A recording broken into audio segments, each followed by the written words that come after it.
if India thinks that it can carve out space for war between India and Pakistan, it is actually a recipe for carving out mutual annihilation.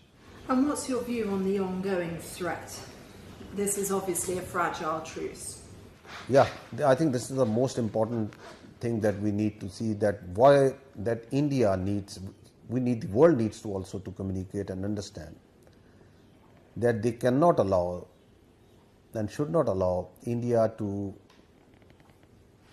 trump up this fake narrative of being victim of terrorism years after year and raise this bogey. And at the same time, Kashmir is an external problem. It's a problem that involves three countries, Pakistan, India and China also. It's a problem that has to be resolved by the will, as per the will of the people of Kashmir, as per the United Nations Security Council resolution. Was there, on that issue of Kashmir, any commitment to formally discuss it going forward from New Delhi? As we always say, that the Kashmir remains the central issue. It is the unfinished part of the agenda of the partition of India and Pakistan. Till the time we don't resolve the issue of Kashmir as per the will of the people, as per the United Nations resolution, there can never be peace between India and Pakistan.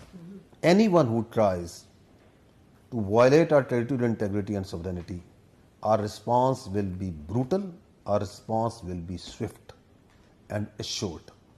We love peace.